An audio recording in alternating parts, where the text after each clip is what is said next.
Bismillahirrahmanirrahim. Assalamualaikum warahmatullahi wabarakatuh. Selamat dini hari untuk saudara-saudara sekalian. Pada kesempatan kali ini, pada mata kuliah akuntansi ZIFWAF, kita akan membahas tentang jurnal akuntansi dana zakat, di mana materi ini adalah kelanjutan dari akuntansi dana zakat dan kerangka laporan keuangan badan amil zakat yang terangkum dalam pernyataan standar akuntansi keuangan 109. Jadi untuk itu pertama-tama kita akan membahas tentang jurnal akuntansi dana zakat. Harusnya seperti itu urutannya. Nah, untuk itu saya berharap kepada saudara-saudara sekalian agar mencari materi tambahan sebagai referensi agar bisa menambah hasanah intelektual untuk menambah pengetahuan saudara sehingga bisa memahami sedikit tentang bagaimana kerangka akuntansi dalam pelaporan dana zakat, wakaf, hibah seperti itu. Baik, untuk itu saya telah membuat dua PowerPoint dari dua buku yang menurut saya sangat bagus untuk saudara baca, di mana materinya pertama itu bukunya dari akuntansi zakat berbasis standar akuntansi keuangan 109, ditulis oleh Dr. Jajang Badruzzaman, MSc AKCA, dan Dr. Haji Dedi Kusmiadi, MSc AKCA. Ini buku yang bagus dengan materi dari Arifuddin MSA AK, ini dari Fakultas Ekonomi Negeri Malang ini. Baik, sebelum itu kita membahas tentang materi jurnal akuntansi dana zakat. Sebagai pengantar, saudara, ini ada bukunya di internet, ini banyak nih. Sebagai pengantar kita akan membahas sedikit materi dalam buku akuntansi zakat yang ditulis oleh Dadang Badruzzaman.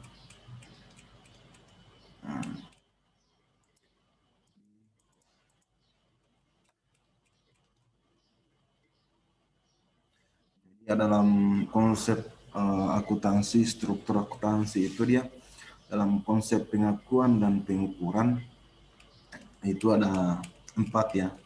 Pertama itu asumsi entitas atau economic entity assumption, di mana asumsi entitas ekonomi ini mengandung arti bahwa aktivitas ekonomi dapat diidentifikasi dengan unit pertanggungjawaban tertentu.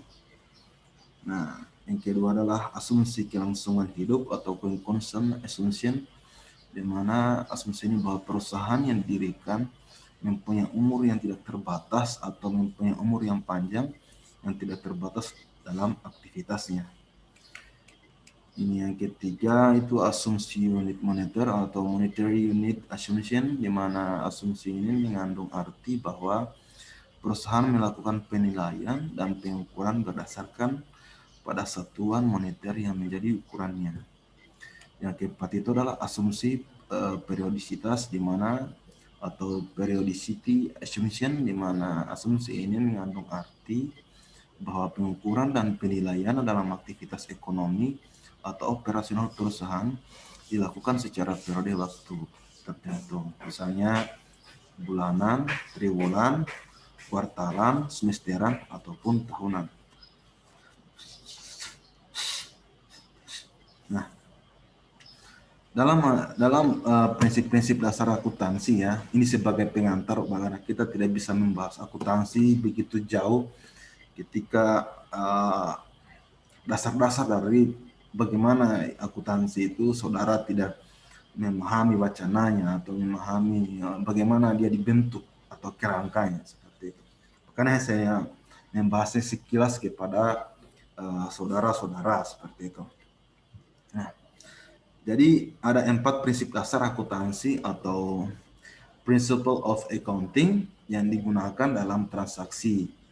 Yang pertama itu adalah prinsip biaya histori atau historical cost principle, di mana prinsip biaya historis atau historical cost principle ini pada dasarnya prinsip ini menghendaki digunakannya harga perolehan dalam mencatat aktiva, hutang, modal, dan biaya. Nah, yang kedua adalah prinsip pengakuan pendapatan atau revenue recognition principle, di mana sering terjadi kesalahpahaman di dalam pengakuan pendapatan sehingga mengakibatkan pendapatan dilaporkan terlalu tinggi atau rendah. Untuk mengantisipasi demikian perlu adanya pemahaman yang jelas kapan suatu pendapatan itu diakui.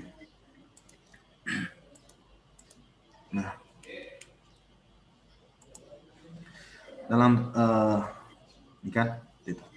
dalam prinsip pengakuan pendapatan itu ada dua pendekatan yang digunakan. Yang pertama adalah pendapatan diakui jika telah direalisasi atau dapat direalisasi. Nah, yang kedua telah direalisasi, suatu pendapatan telah direalisasi apabila barang atau jasa atau aktiva lainnya telah dipertukarkan dengan kas atau klaim atau kas. Jadi ada sistem cash basis dan ada sistem accrual basis dalam sistem pencatatan dan pengakuan akuntansi. Materi seperti itu. Nah, yang ketiga adalah prinsip penandingan atau matching concept atau matching principle, di mana prinsip penandingan menunjukkan bahwa besarnya penyaluran sumber daya ekonomi harus diikuti dengan besarnya arus masuk sumber ekonomi kepada entitas. Ini mengandung prinsip cost and benefit atau biaya dan manfaat dalam arti setiap pengeluaran selalu memperhitungkan berapa manfaat yang akan diterima. Nah, dengan demikian pengakuan beban akan berkaitan dengan pengakuan pendapatan. Yang keempat itu adalah prinsip pengungkapan penuh atau full disclosure principle. Jadi, manajemen selalu dihadapkan pada pengambilan keputusan, di mana keputusan yang diambil tidak terlepas dari informasi, sehingga informasi yang diperoleh manajemen harus benar-benar dapat diandalkan. Jadi, informasi yang benar-benar menggambarkan keadaan yang sebenarnya. Nah, dan sangat memadai. Informasi yang memadai akan mempengaruhi dalam pengambilan keputusan. Nah, lantas bagaimana dengan ini tentang kualitas informasi ya. Nah,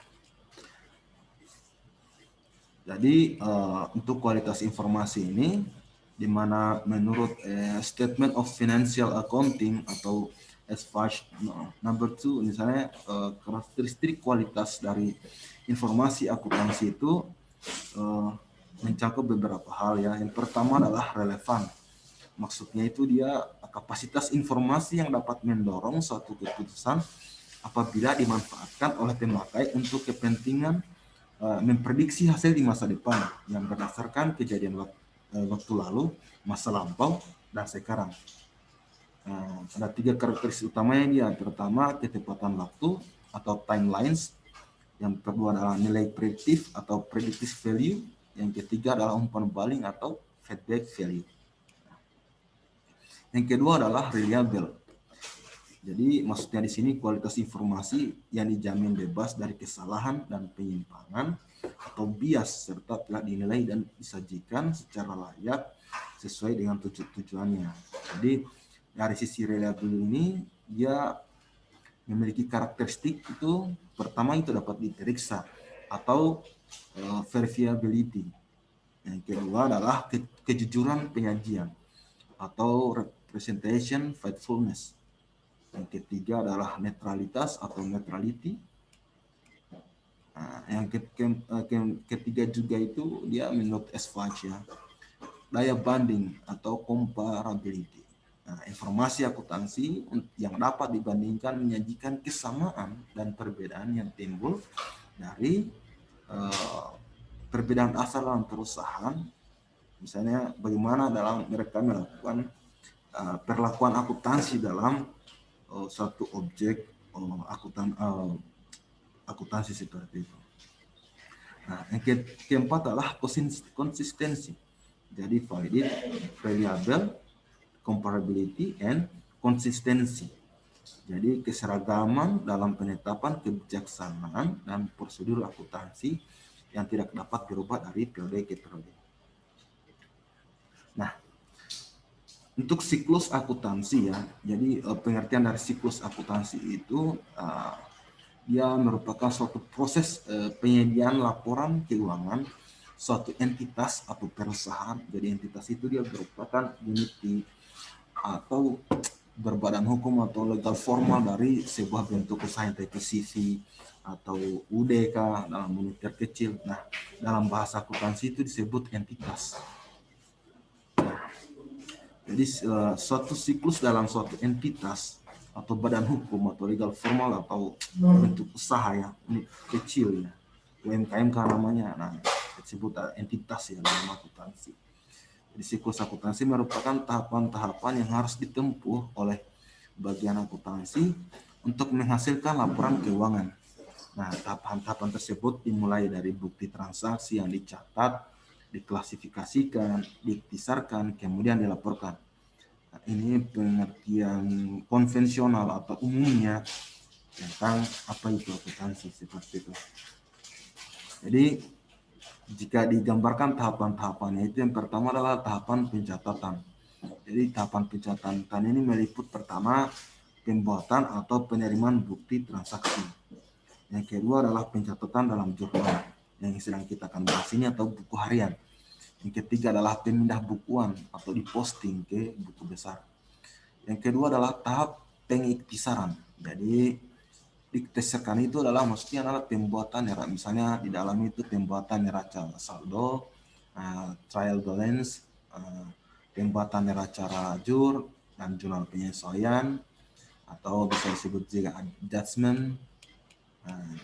Yang ketiga juga tahap pelaporan, ini pendefinisian dalam akuntansi ya, misalnya penyusunan laporan keuangan, pembuatan jurnal penutup atau closing entry, pembuatan neraca saldo penutup atau post closing trial balance, pembuatan jurnal balik atau reserving entries.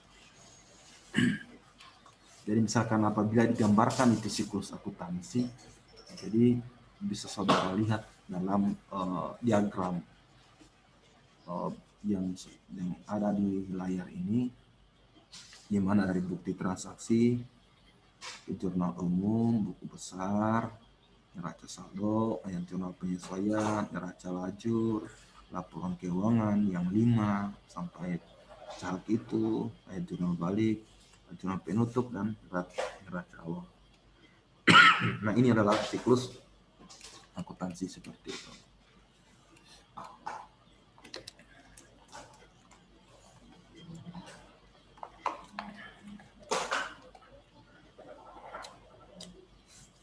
Jadi ini adalah tahapan dalam siklus akuntansi dari transaksi. Jadi transaksi usaha adalah kejadian dapat mempengaruhi posisi keuangan dari suatu badan usaha dan juga sebagai yang handal atau wajar untuk dicatat.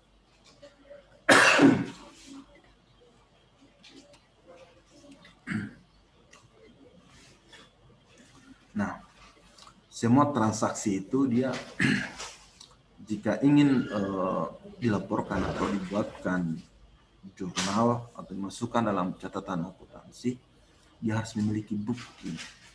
Tanpa bukti, dia tidak bisa dimasukkan.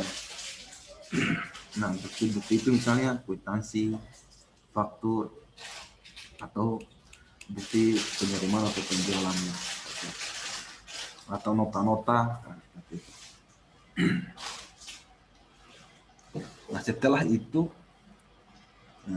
maka kita masukkan dalam catatan buku harian. Nah, itulah hematnya disebut dengan penjurnalan. Seperti itu.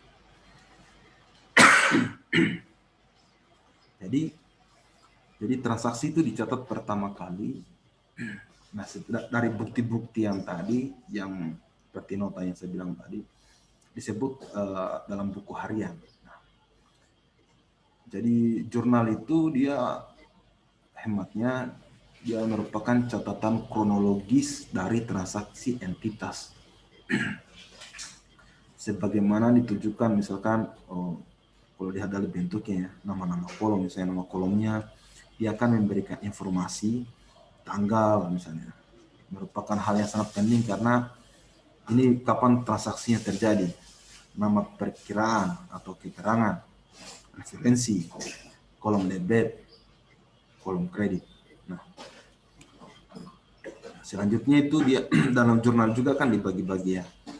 Ada yang namanya jurnal umum, nah ada juga jurnal khusus, ya misalnya jurnal khusus penjualan, jurnal khusus pembelian, jurnal khusus penerimaan kas, jurnal khusus penyaluran kas, dan jurnal memorial. Nah, juga jurnal penyesuaian, adjustment, closing jurnal juga, jurnal penutup, jurnal balik.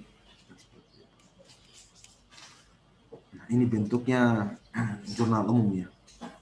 Penyesuaian, penutup, balik, memorial. Jadi pertama di atas itu nama perusahaan, jurnal umum, sini tanggal transaksinya, nama perkiraannya ini referensi, debitnya dan kreditnya.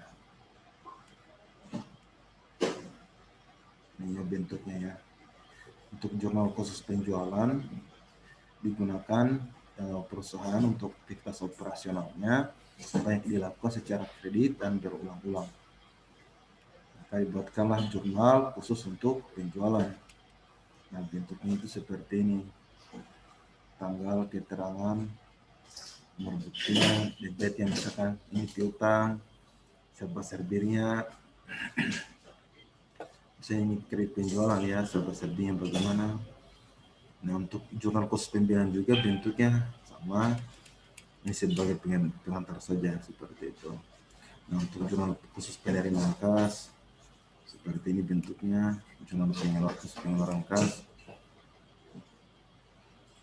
Jadi selanjutnya proses pencatatan itu dia mengikuti 5 langkah. Yang pertama itu adalah mengidentifikasikan transaksi dari dokumen sumbernya, misalnya dari site deposito bank, penerimaan penjualan, atau misalkan dari cek. Nah, dia menentukan setiap perkiraan yang dipengaruhi oleh transaksi tersebut dan mengklasifikasikan berdasarkan jenisnya. Nah, ini ada pemeriksaan di dalamnya apakah setiap perkiraan itu mengalami penambahan atau pengurangan disebabkan oleh transaksi. Nah, ada juga namanya buku besar dan buku tambahan. Nah, buku besar itu ledger ya. Dia untuk memudahkan menyusun informasi yang akan diberikan kepada pihak-pihak yang memerlukan, terutama pimpinan perusahaan. Nah, perkiraan-perkiraan ini yang sudah dihimpun dalam buku harian tersebut, dia diperiksakan juga dan ditolongkan. Di dalam buku besar itu, pemindahan bukuan perkiraan itu memiliki buku berarti dia memindahkan jumlah dari jurnal ke dalam perkiraan yang sesuai dengan buku besar. Debit dalam jurnal itu dipindahkan sebagai debit di buku besar dan kreditnya juga dipindahkan juga dalam bentuk debit dalam bentuk kredit dalam buku besar. Nah, kemudian itu dalam bentuk buku besar itu terdiri dari 3 dia. Yang pertama itu adalah bentuk T, yang ini biasa dilakukan ini, yang bisa saudara temui misalnya bentuknya bentuk T. Ini debit, kredit, kan bentuknya harus seperti huruf T ini. Tapi kalau dalam sistem perusahaan dia biasanya menggunakan 3 kolom. Jadi ada nama perusahaannya, buku besarnya, tanggal, keterangan, referensi debit, kredit, sama saldo normal. Tapi untuk pencatatan biasa digunakan itu jurnal bentuk T. Nah, ada juga bentuknya yang 4 kolom. Nah, di saldo normalnya dipisah lagi, ada kolomnya debit dan kreditnya. Nah, buku tambahan, neraca saldo, neraca lajur,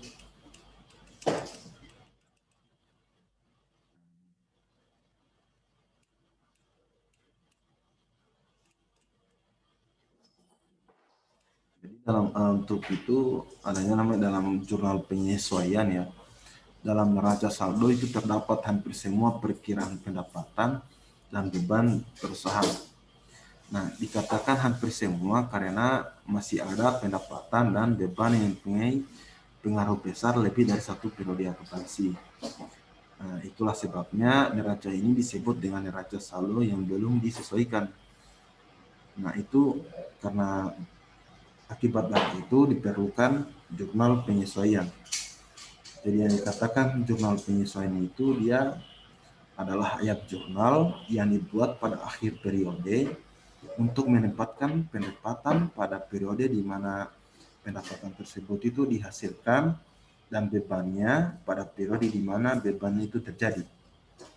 Nah, untuk jurnal penyesuaian akan membuat pengukuran laba pada periode tersebut itu lebih akurat dan mempengaruhi perkiraan aktiva dan kewajiban sehingga memiliki nilai sisa yang tepat bagi laporan keuangan. Nah, dengan kata lain melalui jurnal penyesuaian itu dapat ditimbulkan perkiraan yang tidak kelihatan. Itu maksudnya.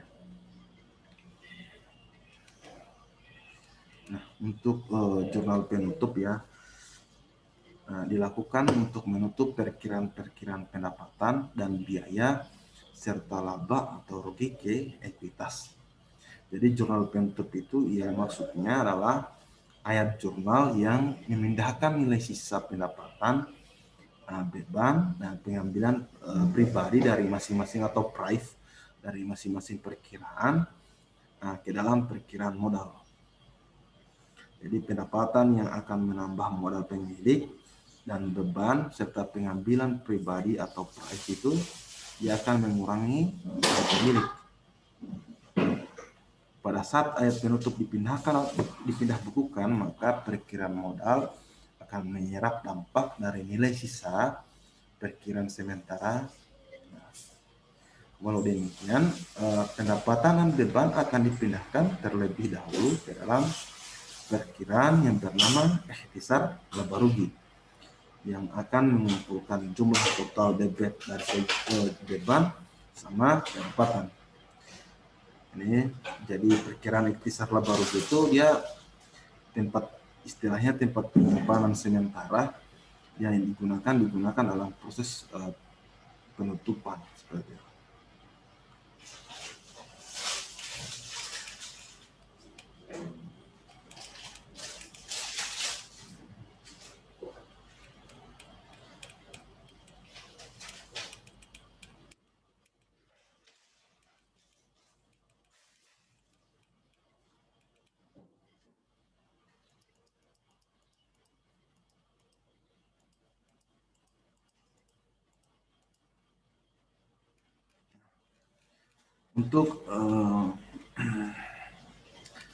Untuk standar akuntansi ZISVAP sendiri, dia mempunyai aturan tersendiri dengan melihat sifatnya kan. Nah, ini standar akuntansi khusus syariah. Jadi standar akuntansi ini akan mengikuti bagaimana harta dinilai dan diukur. Jadi secara umum itu standar akuntansi zakat itu akan dijelaskan sebagai berikut. Yang pertama adalah penilaian dengan harga pasar sekarang atau present value. Misalkan juga aturan 1 tahun. Nah, kekayaan atau asetnya aktiva tetap tidak kena zakat. Nah, nisabnya juga berapa satu jumlah. Jadi akuntabilitas itu organisasi pengelola zakat itu ditunjukkan dalam laporan keuangan untuk bisa disahkan sebagai organisasi ya. Itu menurut aturan perundang-undangan. Nah, mereka juga harus siap diaudit oleh akuntan publik. Nah, jadi Ikatan Akuntan Indonesia itu seperti jelaskan sebelumnya berawal dari exposure clause itu tahun 2008 hingga disahkan menjadi PSAK nomor 109, yaitu akuntansi zakat infak dan sedekah itu dia bertujuan untuk mengukur atau mengatur pengakuan, pengukuran, penyajian, dan pengungkapan transaksi zakat, infak, sedekah. Nah, di dalamnya itu misalnya yang pertama seperti dijelaskan tadi, dalam pencatatan yang dilakukan untuk mencatat transaksinya yang terjadi dalam basis itu, pertama adalah standar jurnal penerimanya. Jadi pertama untuk jurnal standar untuk mencatat transaksi penerimaan dana rutin itu di fungsi Basnas itu, misalkan contohnya ya, penerimaan dari aktivitas penghimpunan dana donasi ya dari kas. Maka untuk penjurnalannya itu, pencatatannya adalah kas pada penerimaan zakat penghasilan. Jadi kasnya di posisi debit, sedangkan penerimaan zakat itu di posisi kredit. Jadi dalam bahasa jurnal itu dia bisa kita minta informasi apakah bentuknya penerimaan atau pengeluaran dari bentuk bahasa jurnalnya, seperti ini, kas pada penerimaan zakat penghasilan. Jadi kas masuk di debit, di kreditnya itu penerimaan zakat. Nah, ini sebagai informasi. Jadi, penerimaan zakat penghasilan, zakat infak dan sedekah, hibah, wasiat, waris, kafarat itu dengan akad mutlak atau muqayyad, penerimaan dan lainnya sesuai dengan ketentuan syariah. Nah, lantas bagaimana dengan penerimaan dana non kas? Di penjurnalannya itu dia penerimaan infak barang pada aktiva lain-lain. Jadi dalam kurung penerimaan infak. Jadi bahasa jurnalnya adalah penerimaan infak barang pada aktiva lain-lain. Jadi donasi non kas itu dia dalam bahasa akuntansinya untuk akuntansi zakat ya dipisahkan 109 itu dia masuk dalam aktiva lain-lain. Dan bahasa jurnalnya adalah penerimaan infak barang pada aktiva lain-lain. Nah, misalkan lagi, misalkan dalam bentuknya wakaf ya, maka penerimaan wakaf tanah pada penerimaan wakaf tanah. Jadi tanahnya masuk di debit, di sisi kreditnya dan penjelasannya penerimaan wakaf tanah. Ininya masuk dalam jurnal T atau dalam 3 kolom atau 4 kolom ini bentuknya. Ini kalau dalam dijelaskan dalam neraca, kedua posisi ini masuk dalam dua kutub yang bersampingan. Jadi jurnal standar untuk mencatat transaksi penerimaan pengolahan dana Basnas, misalnya pertama adalah pengembalian piutang. Jadi untuk penjurnalannya itu dia karena piutang adalah menerima uang, maka dia kas pada penerimaan dari pengembalian piutang atau penyaluran terakumulasi dalam aktiva piutang. Demikian seperti ini.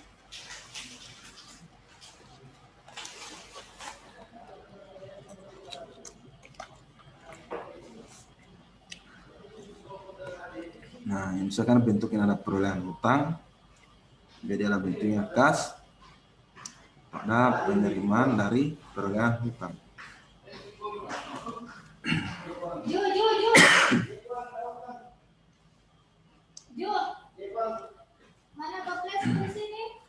Dana yang harus disediakan untuk hutang pada hutang. Nah, bisa juga dari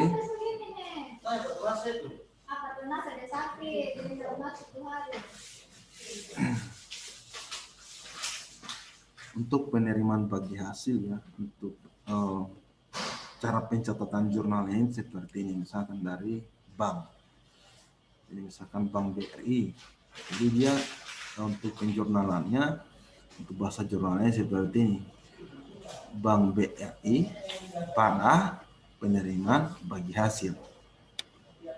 dijelaskan di bawahnya lagi dalam kurung penerimaan bagi hasil bank syariah. Ada bahasa penjelasan dalam bahasa ini. Nah, itu kas. Dia bentuknya penerimaan, jadi kas pada penerimaan bagi hasil. Atau penerimaan bagi hasil investasi dana bergulir. Bahasanya. Bisa juga bentuknya bank A pada penerimaan dana tidak sesuai syariah. Misalkan tidak sesuai syariah, maksudnya adalah penerimaan jasa giro, bunga, non halal lainnya. Itu adalah penjualan aset. Jadi karena bentuknya penjualan maka dia akan mendapatkan kas. Jadi kas pada penerimaan dana penjualan aset. Untuk penyaluran terakumulasi dalam aktiva, aktiva tetap. Jadi untuk bahasa jurnalnya adalah akumulasi penyusutan aktiva tetap pada aktiva tetap. Jadi dalam bentuk di bawahnya tambahkan penjelasan catatan tidak ada pengakuan keuntungan atau kerugian atas penjualan aset.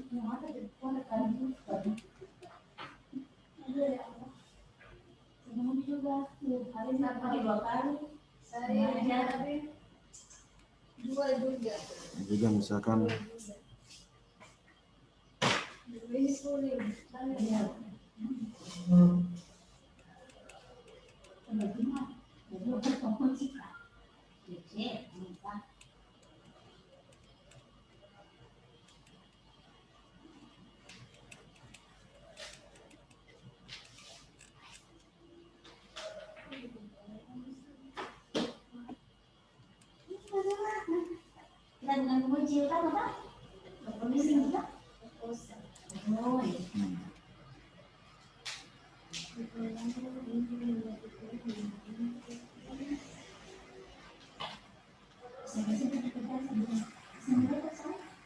selanjutnya kita akan membahas akuntansi dana zakat versi PowerPoint dari Afifuddin. Jadi untuk konsep zakat, untuk standar akuntansi zakat itu dia misalkan berdasarkan PIS AK 109. Jadi ketika penerimaan zakat itu diakui pada saat kas atau aset lainnya diterima dan diakui sebagai penambah dana zakat. Nah, jika diterima dalam bentuk kas itu diakui sebesar jumlah diterima, tetapi jika dalam bentuk non kas sebesar nilai wajar asetnya. Nah, untuk bentuk jurnalnya pencatatannya adalah di sisi debitnya adalah kas dana zakat sejumlah XXX pada kredit dana zakat XXX atau aset non kas atau yang bentuknya nilai wajar pada dana zakat. Jadi zakat yang diterima diakui sebagai dana amil untuk bagian amil dan dana zakat untuk bagian non amil. Dan di sisi debitnya adalah dana zakat, karena dimasuki dana zakat. Pada sisi kreditnya dana zakat amil sejumlah XX dan dana zakat non amil sejumlah XXX. Nah, jika muzaki menentukan mustahik yang harus menerima penyaluran zakat melalui amil, maka aset zakat yang diterima seluruhnya diakui sebagai dana zakat non amil. Nah, jika atas jasa tersebut amil mendapatkan ujrah atau fee, maka diakui sebagai penambah dana amil. Nah, jurnalnya itu pada sisi debitnya adalah kas dana zakat pada kredit dana zakat non amil. Nah, ini bentuknya. Nah, untuk penurunan nilai aset zakat diakui sebagai pengurang dana zakat jika terjadi tidak disebabkan oleh kelalaian amil maka bentuk catatan jurnalnya adalah dana zakat non amil pada aset non kas pada sisi kreditnya. Jika kerugian dan pengurangan dana amil jika disebabkan oleh kelalaian amil, maka dari dana zakat amil kerugian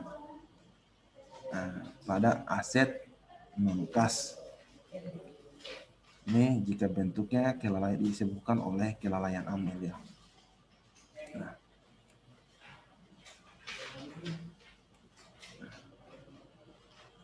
Jadi kebijakan penyaluran zakat seperti penentuan skala prioritas itu penyaluran dan penerima. Jika kebijakan pembagian antara dana amil dan dana non amil atas penerimaan zakat seperti persentase pembagian, alasan dan konsistensi kebijakan. Jadi metode penentuan nilai wajar yang digunakan untuk penerimaan zakat itu berupa aset non kas. Jadi rincian jumlah penyaluran dana zakat yang mencakup jumlah beban pengelolaan dan jumlah dana yang diterima langsung kepada mustahik itu. Dan pertama hubungannya, misalnya hubungan istimewa antara amil dan mustahik yang meliputi misalnya sifat hubungan istimewa atau jumlah dan jenis aset yang disalurkan. Jadi persentase dari aset yang disalurkan tersebut dari total penyaluran selama periode bersangkutan. Jadi keberadaan juga dana non halal, misalnya dari pendapatan jasa giro yang tidak bisa, jika ada itu diungkapkan mengenai kebijakan atas penerimaan dan penyaluran dana, alasannya bagaimana dan jumlahnya seperti apa. Kinerja amil atas penerima dan penyaluran dana, zakat, infak, dan sedekah.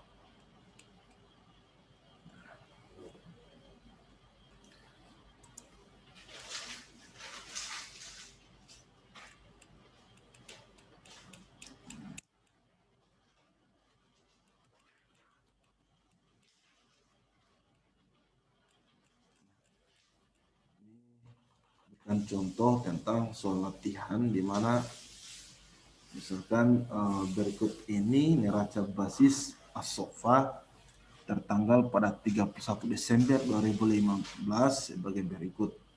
Jadi untuk neraca balance sheet-nya basis As-Sofa per 31 Desember 2015 mencakup informasi keuangan sebagai berikut. Misalnya aset lancar sejumlah 392 juta, akumulasi aset lancarnya ya. Aset lancar itu ini masuk aset lancar misalnya kas dan setara kas, piutang, persediaan, uang muka kegiatan, itu masuk dalam aset lancar dia. Sedangkan aset tetap itu hematnya seperti kendaraan, bangunan, motor, inventaris kantor, itu masuk dalam aset tetap. Nah, untuk kewajiban lancar yang masih harus dibayarkan, dan kewajiban tidak kelancaran atau imbalan jangka panjang.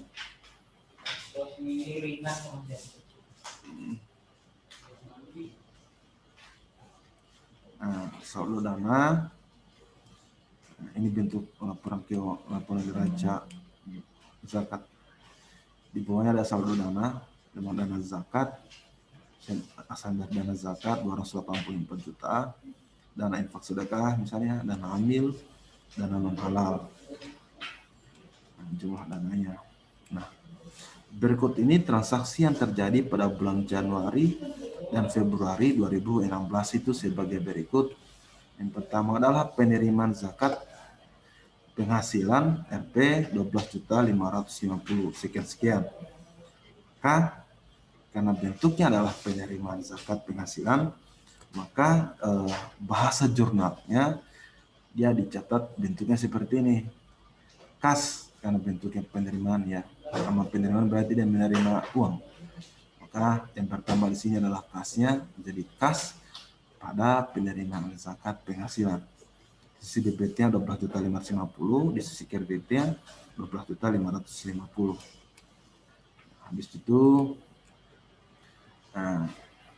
pada sampai bulan Februari dia menerima juga penerimaan infak Rp 26.450. Maka karena dia menerima uang, maka bahasa jurnalnya kas pada penerima infak atau 26.450 pada 26.450 untuk bahasa jurnalnya. Kalau disatukan dalam bahasa jurnalnya, dan ini ditotalkan, dijumlahkan, kas sejumlah 339.450 pada penerimaan zakat penghasilan sejumlah ini dan penerimaan infak sejumlah ini di bahasa jurnal penyatuan.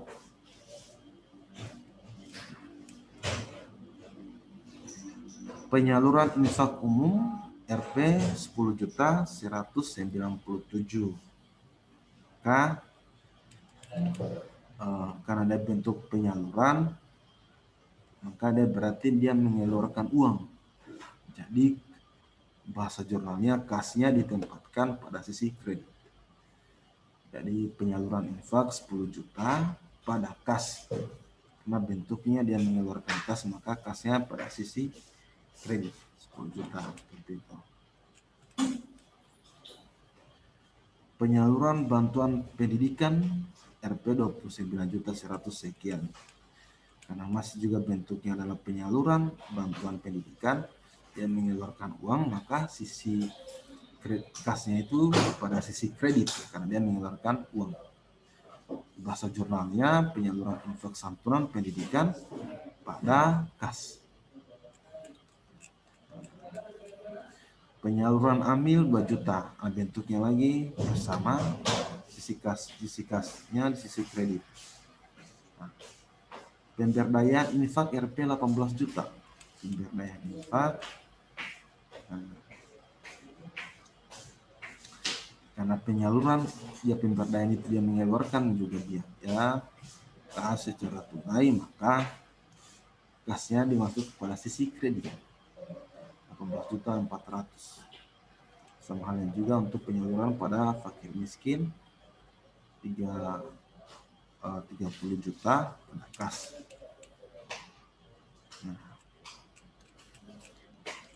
Untuk itu sebagai materi pengantar saya akhiri materi ini.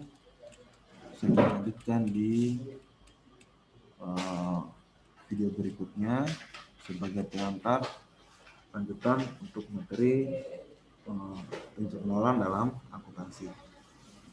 Untuk itu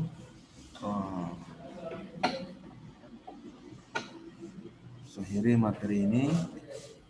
Semoga bisa bermanfaat untuk teman-teman sekalian.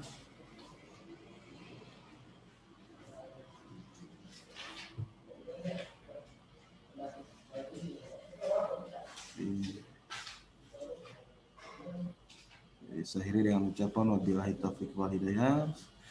Assalamualaikum warahmatullahi wabarakatuh. Tetap semangat belajar agar ada juga guna-gunanya itu teman-teman dari kota.